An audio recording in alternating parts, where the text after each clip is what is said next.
chers élèves, j'espère que vous allez bien. Bienvenue dans cette vidéo dans laquelle on va donner une petite explication aux subordonnées circonstancielles.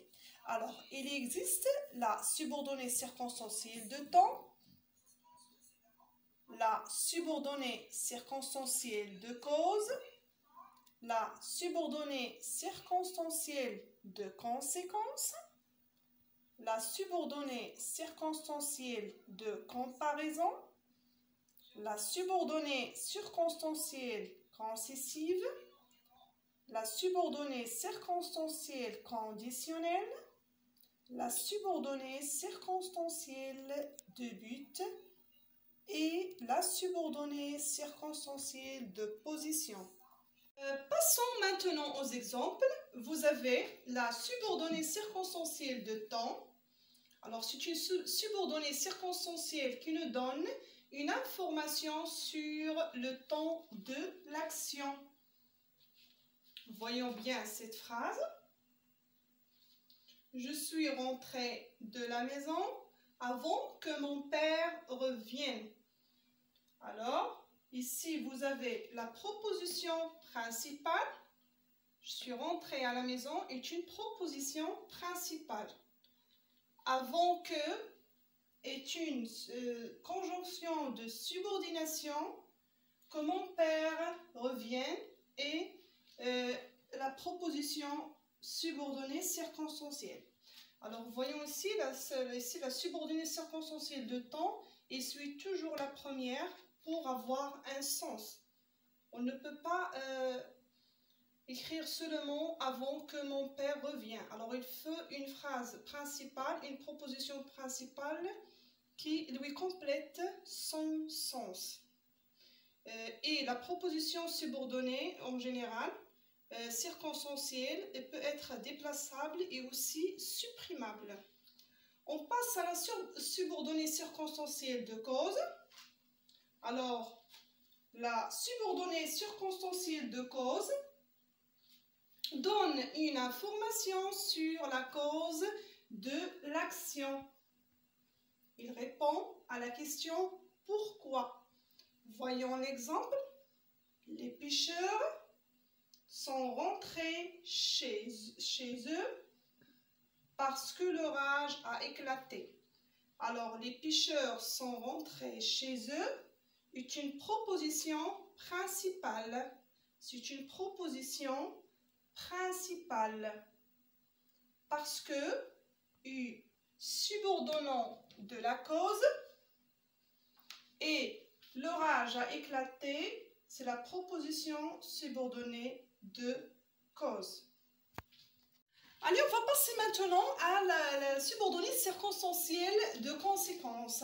Alors, il y a la subordonnée circonstancielle de conséquence et l'intensité comme le vendeur criait de telle manière que tous les passants s'arrêtaient devant son étal. Alors voilà, le vendeur criait, c'est la proposition principale. De telle manière que tous les passants s'arrêtaient devant son étal est une subordonnée circonstancielle de conséquence et intensité. Le deuxième exemple, c'est pour la conséquence et la manière. Alors, la subordonnée circonstancielle de conséquence et la manière. Il travaille tant qu'il terminera avant la fin de la journée. On va passer à la subordonnée circonstancielle de but. C'est une subordonnée circonstancielle qui indique le but de l'action principale.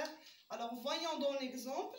L'action principale est ici le verbe travailler. Le père travaille jour et nuit. Alors, quel est le but de ce travail du père jour et nuit? C'est pour que ses enfants puissent continuer leurs études. Alors voilà, maintenant on est arrivé à la comparaison. Alors on dit la subordonnée circonstancielle. Repetition. Alors voilà, on est arrivé à la subordonnée circonstancielle de comparaison. Alors, ici, on parle de la comparaison entre la phrase ou bien la proposition principale et la subordonnée. Alors, l'exemple ici, vous avez, il va d'une ville à l'autre. Il va d'une ville à l'autre, c'est une proposition principale. Comme un oiseau va d'une branche à l'autre, c'est une proposition subordonnée comparative ou bien de comparaison. On est en train de comparer entre les deux propositions. On a comparé quelqu'un qui se déplace ou bien qui va d'une ville à l'autre à un oiseau qui va d'une branche à l'autre. Alors c'est pour ça qu'on a appelé cette proposition subordonnée comparative. On passe à l'opposition ou bien la subordonnée circonstancielle d'opposition. Ici, il y a l'opposition. Ça veut dire entre la phrase principale et la subordonnée, il y a l'opposition.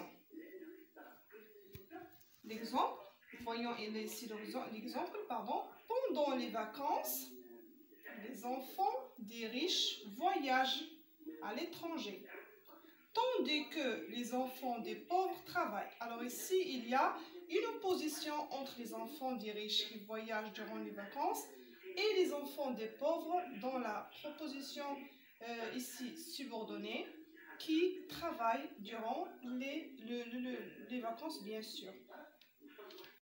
Alors maintenant, on est arrivé à la subordonnée circonstancielle concessive. C'est une séquence contraire à la conséquence attendue. Exemple, les poissons sont nourrissants, mais je ne les mange pas. Alors, il y a la séquence contraire et la séquence attendue. On passe à la conditionnelle. On dit une proposition subordonnée conditionnelle ou subordonnée hypothétique. Ça veut dire quoi, hypothétique? C'est une chose ou bien une action qui a une relation avec l'autre.